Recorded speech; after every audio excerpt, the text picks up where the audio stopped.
अस्सलामुअलैकुम। Straight talk में खुश आमदीद। आपके साथ मैं हूं आयशा बख्श। विफाक में हुकूमत साजी के लिए मुस्लिम लीग नून और पाकिस्तान पीपल्स पार्टी के लीडर्स के दरमियान मुलाकातों और राबतों का सिलसिला है। हुकूमत साजी से मुख्तलिफ फार्मूलों पर गौर किया जा रहा है। ज़राए के मुताबिक नून लीग और पीपल्स पार्टी की क़यादत के दरमियान होने वाली मुलाकात में लीगी वफ़द ने मौक़िफ़ अपनाया है कि वज़ीर आज़म मुस्लिम लीग नून का होगा, जबकि आसिफ अली जरदारी का कहना है कि पीपल्स पार्टी की central executive committee Bilawal Bhutto को वज़ीर आज़म का उम्मीदवार नामजद कर चुकी है। दोनों जमातों की ही कोशिश है कि ज़्यादा से ज़्यादा आज़ाद अरकान को अपने साथ शामिल करके अपनी अपनी बारगेनिंग पोजीशन को बेहतर किया जाए। पार्टी पोजीशन की बात की जाए तो इस वक्त पाकिस्तान तहरीक इंसाफ के हिमायत याफ्ता आज़ाद अरकान की तादाद 92, मुस्लिम लीग नून 75, Pakistan Peoples Party 54, MQM 17, JUI 4, Muslim League काफ 3, Istehkam party 2, Balochistan National Party 2। बाप के पास कौमी असम्बली की एक ही नशस्त है। यूँ अगर कुल 266 नशस्तों की बात की जाए तो मैजिक फिगर के लिए 133 का फिगर दरकार है।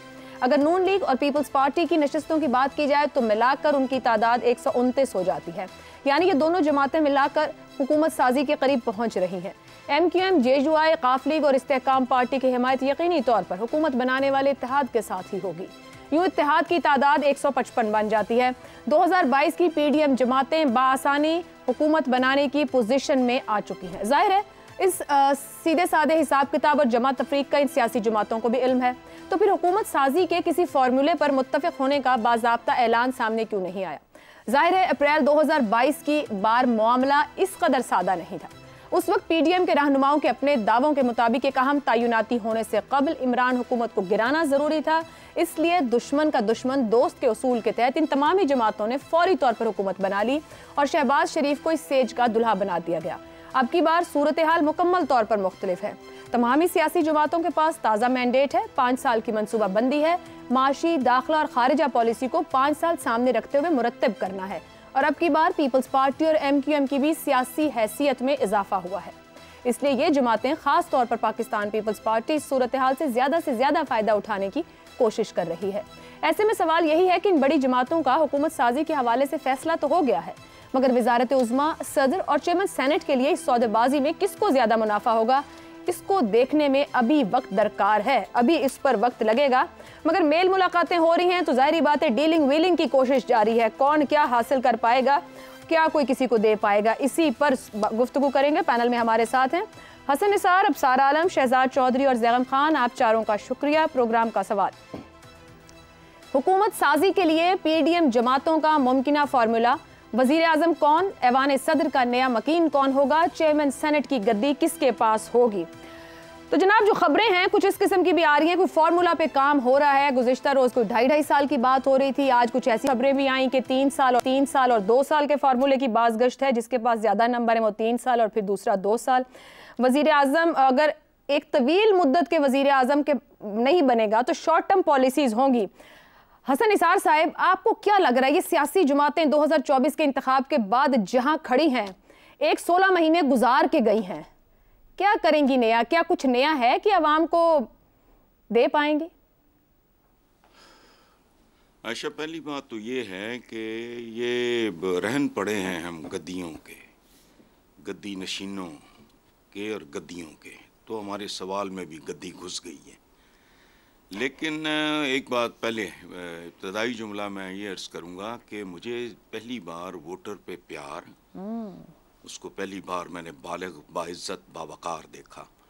वोटर पे पहली बार प्यार आया, जमहूरियत पे पहली बार थोड़ा थोड़ा एतबार आया। एक वाह वाह वाह। अच्छा, रह गया सवाल आपका कि कौन सी गद्दी, एक तो गद्दियाँ नहीं जीने देती, कौन सी गद्दी किस गद्दी नशीन के पास होगी? ये गद्दी नशीन है सारे, अच्छा, जिनके आपने नाम लिए। तो मुझे अपने स्कूल डेज याद दिला दिए। मैं मुकम्मल तौर पे भूल चुका था, बिल्कुल भूल चुका था। हम बचपन में, मैं पूरा नहीं आपको वो सुना सकता, उसको एडिट करके, हेलेन ऑफ ट्रॉय, कोई आए कोई जाए, आगे फिर थोड़ा काबिल एतराज़ हो जाएगा, हेलेन ऑफ ट्रॉय, कोई आए कोई जाए। आजकल एक टीवी ऐड बड़ा चल रहा है जिसमें एक बच्ची कहती है मैं पाकिस्तान की तस्वीर बना के दिखाऊंगी, और ये बेचारी बनाती भी है, मासूम बच्ची है। अच्छा, वो तस्वीर भी खूबसूरत है, लेकिन उसमें ना भूख है, ना नंग है, ना बेरोज़गारी है, ना इंसाफ है, ना मेरिट है। जहालत की फरावानी, मतलब वो ना जहालत नजर आ रही है जो इस मुल्क की पहचान है।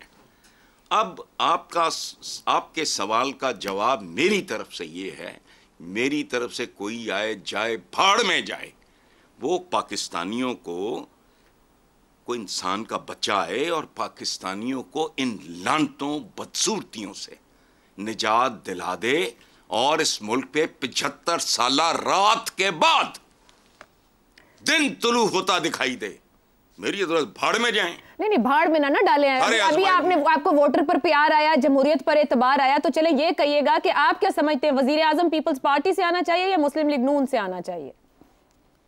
मेरा जाती ख्याल ये है, all of them put together, all of them put together. ये जोकर्स हैं, बिलावल बेहतर है। चलें, शुक्र है आपने किसी का नाम तो दिया है। हाँ, आपने मजबूर किया तो ऐवाने सदर में जो बैठे वो पीपल्स पार्टी से ताल्लुक रखता हो, मुस्लिम लीग नून से ताल्लुक रखता हो? वो मैं कहता हूं किसी से ताल्लुक रखे ना रखे, वो भाड़ में जाए। सेरेमोनियल सा एक है, उस बेचारे का क्या हो। तो किसको सेरेमोनियल सूट करेगा? कौन ऐसा लगता है जिसने कुछ नहीं करना, बस बैठ ही जाए तो काफी होगा? ऐसा पीपल्स पार्टी में होगा, नून लीग में होगा? वो नून लीग से पकड़ लें, इसको बना दें नवाज शरीफ को। इसको उद्दो शुद्दे का शौक है, मतलब बहुत ज्यादा, ठीक हो गया आफ्टर इट, तो वो उसको बिठा दें। ठीक है। अब साहब, ये जो फॉर्मूलों की बाज़गश्त है, आप तो इस्लामाबाद में है, शायद आप तक भी कोई आवाज़ पहुंची है। ये फरमाइएगा, पीपल्स पार्टी की पार्टी पोजीशन बेहतर हुई है गुज़श्ता इंतखाब की निस्बत, उनके लिए मुमकिन होगा कि वो नून लीग वजारत उज़्मा को देकर खुद ही पुरानी तनख्वाह पर काम करें जैसे पीडीएम में थे, या वो वजारत उज़्मा ही शिद्दत से चाहते हैं अब की बार?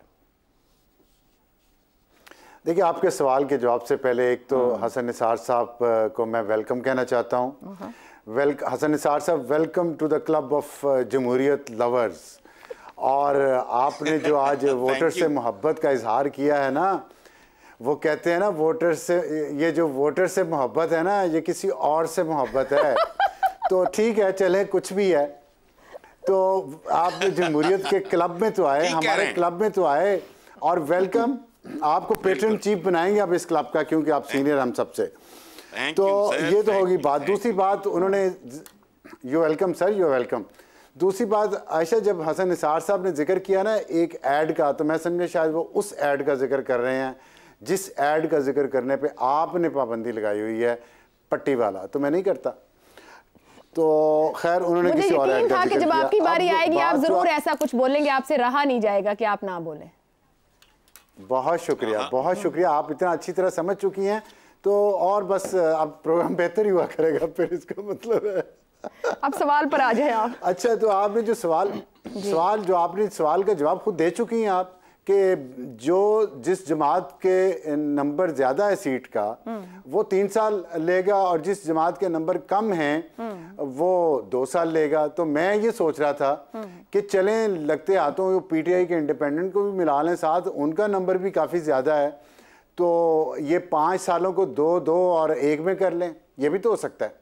इस फॉर्मूले पे भी गौर करें। साहब, ये मजाक तो नहीं है, ताकि हम, ये मजाक तो नहीं है सर। नहीं, मजाक, वोटर्स ने वोट डाला है, हमें इस्तेहकाम चाहिए, पर इस तरह इस्तेहकाम कैसे आएगा? हमारे तो मसाइल इतने ज्यादा हैं, पॉलिसीज कैसे बनेंगी? देखें, आज एक डॉन में आर्टिकल छपा है इस्तेहकाम से, आपकी याद आया कि उन्होंने कहा है कि पाकिस्तान में अदम इस्तेहकाम की वजह से पाकिस्तान की बिजनेस कम्युनिटी दुबई शिफ्ट हो रही है और वहाँ पे सेटल हो रही है। अब आप मुझे बता दें इस्तेहकाम कहाँ पे है, किस तरह आएगा? जो आपने शहरयार अफरीदी की तकरीर सुनी होगी आज की, वो वहाँ पे जिस तरह कर रहे हैं, कल परसों शेर अफजल मरवत की सुनी होगी। तो ये जिस तरह का लबो लहजा हो रहा है, इसका कोई इलाज किसी के पास है तो मुझे बता दे। मुझे तो नहीं नज़र आ रहा। मुझे तो मैं ये आपको पता है, मैं हमेशा उम्मीद की बात करता हूँ, मुझे उम्मीद अभी भी है कि इसमें से शायद बेहतरी निकल आए, लेकिन जो हालात चल रहे हैं उसमें मुझे, और फिर पीडीएम की जो पिछली कारकर्दगी है 14 महीने की, वो माफ़ कीजिएगा, मैं तो उस पर क्या मैं कहूँ, उस पर मतलब मुझे उसके बारे में कुछ चीज़ों का पता भी है। जिस तरह हर पार्टी के हर वज़ीर ने सिवाय चंद एक के जो कुछ यहाँ टोके उठा के इस्लामाबाद में वो फिरे हैं, तो अब तो उनको अगर 5 साल मिलेंगे तो कितने टोके उठाएंगे? वो टोके उन्होंने उठाए हुए थे, और साथ गवर्नेंस का हाल सब ने देख लिया। मैक्सिमम यही हुआ ना कि आप डिफॉल्ट नहीं हुए और IMF से एक मुआहिदा हो गया। महंगाई कितनी बढ़ गई, बिजली के बिल कहाँ पे चले गए, और जो यहाँ पे इन्वेस्टमेंट बिल्कुल हो नहीं रही, प्राइवेटाइजेशन आप कर नहीं सके। पीपल्स पार्टी कहती है प्राइवेटाइजेशन नहीं करनी, हमारी लाशों पे से गुजर के प्राइवेटाइजेशन होगी। मुस्लिम लीग नून कहती है प्राइवेटाइजेशन ही इस मुल्क के मुआशी बहरान का हल है। तो फिर ये किधर कैसे ये चलेगा, कैसे ये बानमती का कुंबा जो है ये आगे कैसे चलेगा? आपको कोई पोटेंशियल प्राइम मिनिस्टर कैंडिडेट नजर आता है दोनों जमातों में? कोई पोटेंशियल अवान सदर का कैंडिडेट नजर आता है जो वहां सूट करता हो? पोटेंशियल कैंडिडेट इतने ज्यादा है, मैं नाम गिनने शुरू करूं? सीरियस बात कर रही हूं, पता नहीं क्या करते, फिर रहने दें आप। मतलब मैं सीरियस बात कर, नहीं सीरियस कैसे हो रही है? मैं सीरियस बात ही कर रहा हूं। एक नहीं सही मिलता, आप कह रहे हैं बहुत ज्यादा है। चलें फिर रहने दें, बहुत ज्यादा क्या क्या बस इसीलिए बहुत ज्यादा है ना, एक सही पे कंसेंसस होना नहीं है, इसलिए बहुत ज्यादा है। चलें फिर ठीक हो गया जी। शहजाद साहब मैं आपकी जानिब आऊं, जो जहां पर गुफ्तगू अफसार साहब छोड़ रहे हैं, पीडीएम ही अगर दोबारा सामने आ रही है, पीडीएम 2 कह लें, अवाम डिफॉल्ट से हम बच गए, मगर यकीन मानिए अवाम डिफॉल्ट हो चुके हैं। अवाम के पास उनको ये एक दिया गया था कि इलेक्शन होंगे तो सियासी इस्तेहकाम आएगा, फिर माशी इस्तेहकाम आएगा, जी मामला सही होना शुरू हो जाएंगे। मगर सर अब ये कैसे और किस तरीके से होगा अगर पीडीएम 2 ही सामने आ रही है? अच्छा देखिए, फार्मूले आपने अपने दिमाग में बनाए हुए हैं, अपने जहन में बनाए हुए हैं कि इस्तेहकाम होगा, फलाना इस्तेहकाम पहले आएगा, उसके बाद दूसरा आएगा, फिर तीसरा आएगा।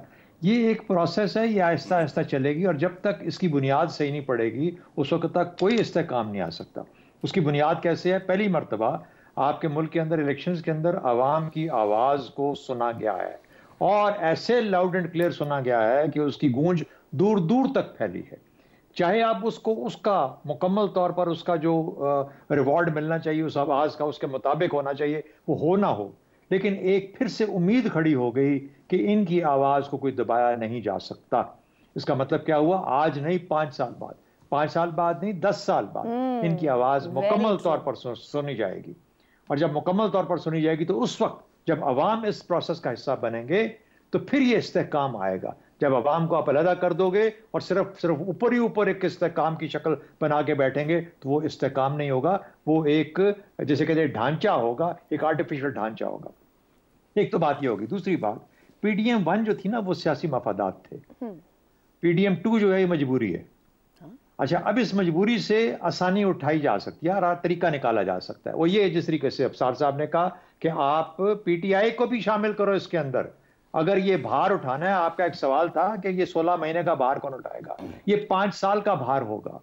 ये 5 साल का भार ना उनके लिए जो 3 साल करेंगे ना उनके लिए 2 साल करेंगे, ये सबको इकट्ठा उठा के चलना पड़ेगा, क्योंकि भार की नौयत ऐसी है, ये बनाया गया है, डिजाइन इस तरीके से किया गया है कि सबको उठा के। अगर ऐसी बात है तो फिर वो जो 100 सीटें या 92 या 95 सीटें लेके बैठा हुआ है उसको भी शामिल कर लो किसी ना किसी शक्ल में अपने अंदर, ताकि सबका भार इकट्ठा उठा के। शहजाद साहब कतई कलामी की माजरत, अभी जैसे अफसार साहब ने शेर अफजल सरवत और शहरियार आफरीदी की गुफ्तगू का जिक्र किया है, वो लोग तो साथ नहीं चलना चाहेंगे किसी भी चीज के जो उनकी गुफ्तगू बता रही है। तो ये जो इसलिए मैं बता देता हूँ आपको, इसलिए आपका सवाल समझ गया, सॉरी मैं आपको काट रहा हूं। No problem sir. हाँ, इसलिए माइनॉरिटी कोलिशंस जब भी बनाई जाती हैं वो गैर मुस्तहकम होती हैं। सिर्फ एक मिसाल के तौर पे इसराइल जो कि पार्लियामेंट्री डेमोक्रेसी है, इसराइल, वहां पर पिछले 5 साल के अंदर 6 साल के अंदर 5 नेशनल इलेक्शंस हो चुके हैं माइनॉरिटी कोलिशंस की वजह से। जब भी आप माइनॉरिटी कोलिशन बनाते हैं गैर मुस्तहकम होती है। जब भी एक बड़ी पार्टी उसका हिस्सा नहीं होती है हुकूमत साजी का, तो वो फिर आपको गैर मुस्तहकम ही रखती है, आपकी साख बहाल नहीं होती, आपकी अमलदारी अपनी जगह पे कायम नहीं होती, आपकी जो इखलाकी असासा है वो नहीं होता। तो ये जब वो चीज़ें नहीं होती तो लोगों के अंदर आपकी एक्सेप्टेबिलिटी नहीं होती, इसलिए वो गैर मुस्तहकम होती हैं ये सारे इंतजाम। बहरहाल हमें यह ख्याल याद रखना चाहिए कि ये अब हम इस प्रोसेस में चले गए हैं। 6 महीने, 2 साल, 2.5 साल, 3 साल, जितना भी टाइम लगे, हो सकता है हमें एक और इलेक्शन में जल्दी जाना पड़े, अभी नहीं, साल बाद, 1.5 साल बाद, क्योंकि पाकिस्तान इतने इलेक्शन जो है उनका मुतहम्मिल नहीं हो सकता। मैं फाइनली आपके सवाल की तरफ आता हूँ, just to add colour to and flavour to the whole discussion, क्या किसको क्या होना चाहिए। मैं आपको ये बता सकता हूँ, 2 चीजें बताऊंगा। फजलुर रहमान सदर पाकिस्तान, ठीक है, अच्छा सुन लीजिए। अच्छा, और दूसरी बात, नवाज शरीफ को बिल्कुल किसी चीज का हिस्सा नहीं बनना चाहिए।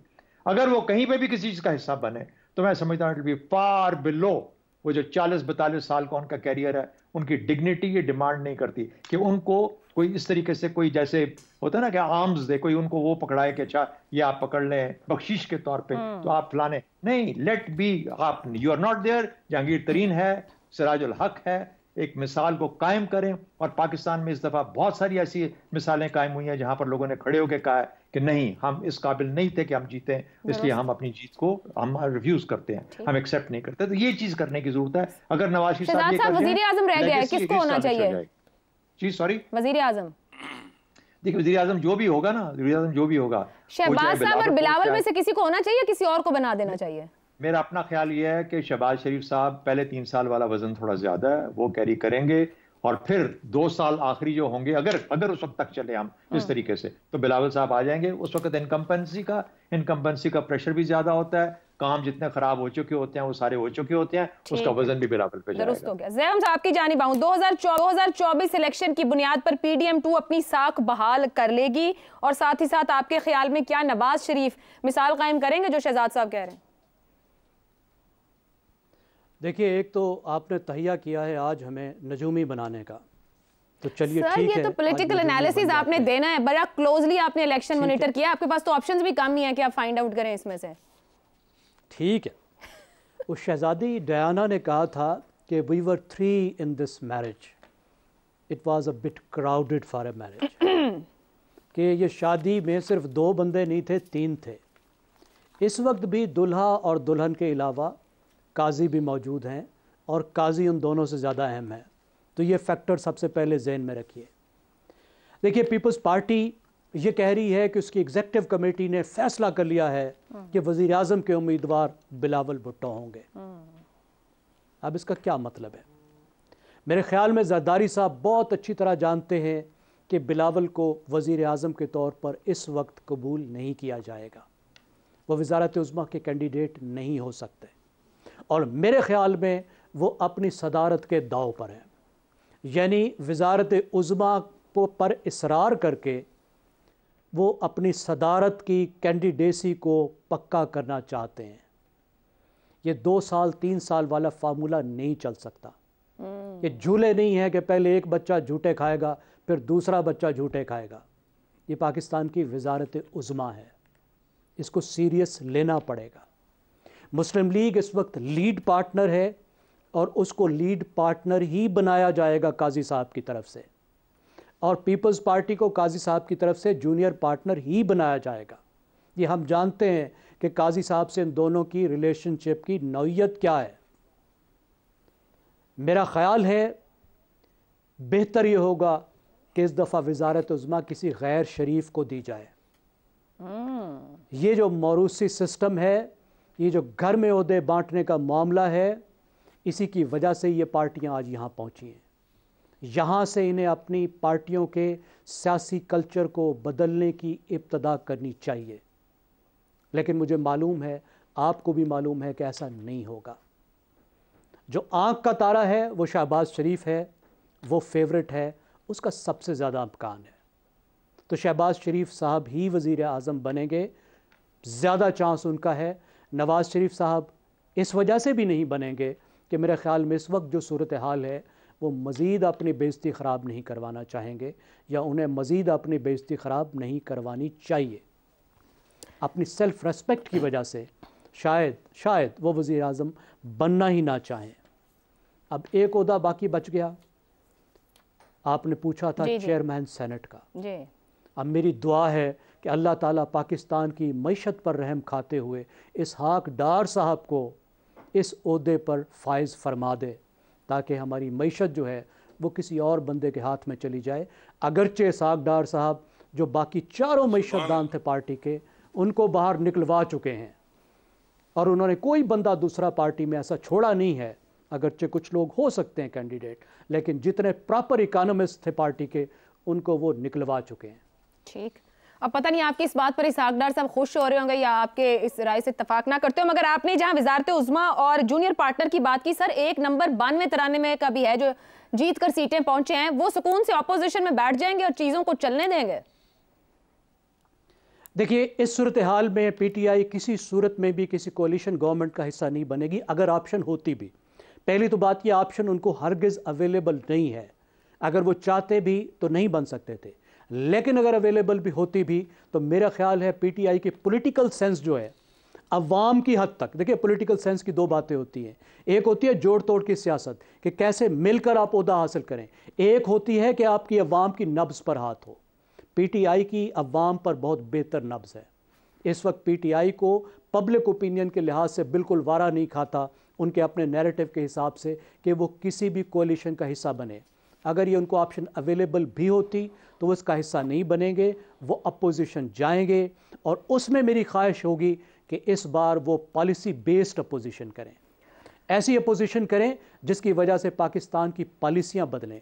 इस वक्त जो इतनी बड़ी एक डिमांड क्रिएट हुई है पाकिस्तान में, देखें जमहूरियत उस दिन परवान चढ़ने लगती है जिस दिन वोटर के मुंह को वोट का खून लगता है, उसे पता चलता है ये वोट चीज़ क्या होती है, और वो अपने वोट का पहरा देना शुरू करता है। आज पाकिस्तान की अर्बन मिडिल क्लास में, अर्बन तबकों में जो शऊर है और जिस तरह की वो डिमांड एक क्रिएट हुई है, वो इतनी बड़ी डिमांड है कि अगर पीटीआई उसको चैनल कर सके और उसको लेकर इनको मजबूर करे कि वो ये अपनी पॉलिसियों में तब्दीलियां लाएं, तो ये पाकिस्तान के लिए उनकी बहुत बड़ी खिदमत होगी।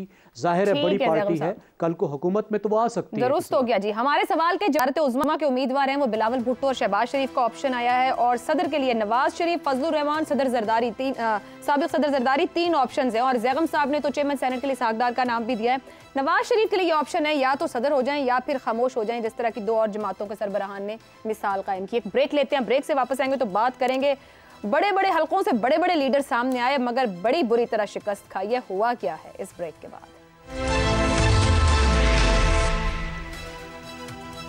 प्रोग्राम में एक बार फिर खुशामदीद। इंतखाबात में अपसेट होना या ऐसे उम्मीदवारों का हारना जिनको इलेक्शन से पहले होने वाले सर्वेज और इंतखाबी जायजों में फेवरेट करार दिया जा रहा हो, कोई गैर मामूली बात नहीं।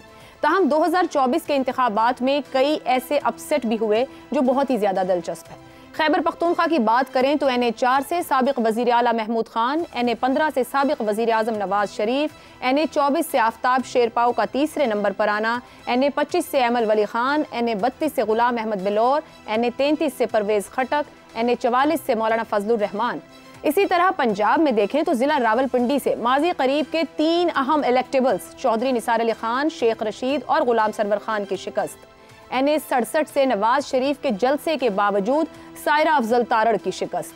NA78 से खुरम दस्तगीर खान, NA100 से राना सनाउल्लाह, NA102 से आबिद शेर अली, NA108 से फैसल सालेह हयात, NA111 से बिरजीस ताहिर, NA115 से जावेद लतीफ़, NA121 से रोहेल असगर, NA122 से ख्वाजा साद रफ़ीक, NA149 से जहांगीर तरीन की शिकस्त KP की और पंजाब से बड़े अपसेट्स करार दिए जा रहे हैं। सिंध और बलोचिस्तान की बात की जाए तो अंदरूने सिंध और बलोचिस्तान से आने वाले नताइज तवक्को से ज्यादा मुख्तलिफ नहीं। ताहम कराची में पाकिस्तान तहरीक इंसाफ और जमात इस्लामी की शिकस्त और MQM की तवक्को से बढ़कर कामयाबी को भी अपसेट ही करार दिया जा रहा है। इसी पर पैनल की राय जानते हैं। सवाल इस तरह से, इलेक्शन 2024 बड़े मुकाबले बड़े अपसेट, पाकिस्तान तहरीक इंसाफ मुखालिफ कई बड़े सियासी बुर्ज क्यों उलट गए? हसन साहब, ये क्या हुआ? बड़े बड़े नाम, खानदानी नाम, ये सब उलट पुलट क्यों हो गए?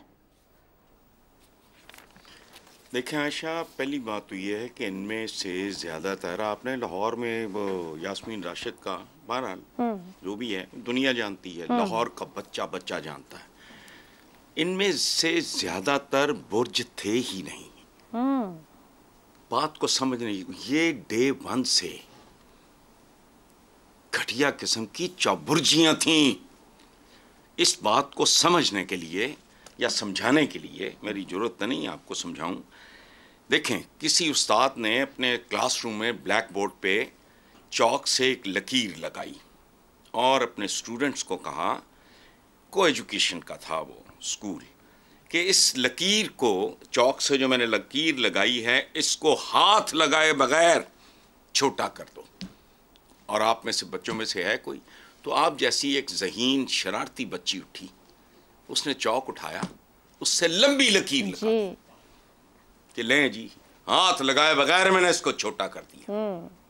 जब जोड़ पड़ता है फिर पता लगता है, अदरवाइज तो मैं भी, कॉडू भी अपनी जगह पे, कैसेस क्ले है, मोहम्मद अली क्ले है, माइक टाइसन है, तो ये माइक टायसन हैं सारे, ये धांधलियों की पैदावार हैं। वैसे जैनमन जिसके बारे में दिल करे। मगर हसन साहब 2018 में मखसूस हालात थे, मतलब सब जानते हैं 17-18 में क्या होता है। ये तब भी अपनी नशिस्तें बचा गए थे। नून लीग खास तौर पे पंजाब की अगर मैं बात करूं, सेंट्रल पंजाब, अभी तो बड़े मुवाफिक हालात कहे जा रहे थे। वो खुद बड़े शोर थे, 100 पे जा रहे थे, ऊपर जा रहे थे। उसकी आयशा जो मेरी समझ में आती है बात, बाकी दोस्तों से आप बल्कि सवाल का जवाब लो, बिकॉज मैं I like to educate myself. मेरा ज़ाती ख्याल ये है कि हम अजीब तरह के लोग हैं। अहले कूफा के बारे में तारीख की किताबों में लिखा है कि वो कहा करते थे कि हमारे दिल हुसैन के साथ हैं, तलवारें यजीद के साथ हैं। हम मातमी से लोग हैं, जज्बाती लोग हैं।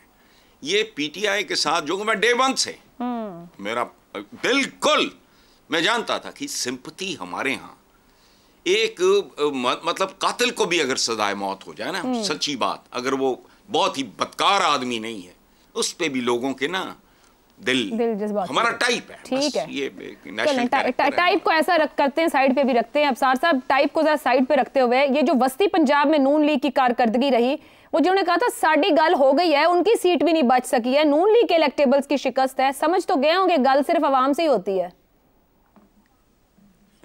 ये बात बिल्कुल दुरुस्त है। और हसन निसार साहब ने जो कहा है कि ये बुर्ज नहीं थे, चौबुर्जियाँ थी, चौबुर्जी भी बहुत बड़ी है वैसे तो, लेकिन मेरा नहीं ये ख्याल, मेरा ख्याल इससे मुख्तलिफ है। मैं समझता हूँ ये बुर्ज थे, और हम अंडरमाइन करेंगे इनको बुर्ज ना समझ के उन वोटर्स की समझ और फहम के बारे में बात करने से जिन्होंने ये बुर्ज उल्टाए हैं। देखें, मैंने ये फिनोमेना ऑनेस्टली स्पीकिंग, आपको पता है मैं बहुत क्रिटिकल हूँ इमरान खान का और उनकी तर्ज सियासत का, लेकिन ये जो वोटर है ये तो इसने कमाल कर दिया है उसने। और ये सिर्फ वो वोटर नहीं है जिसको हम कल्ट कहते हैं, ये इतना बड़ा कल्ट नहीं है। वो जो स्विंग वोटर, लकीर वाली बात तो ज़ाहिर है ज़हीन और शरारती लड़की आपने उन्हें कह दिया है, अब हम पता नहीं वो हमसे बात भी करें ना करें।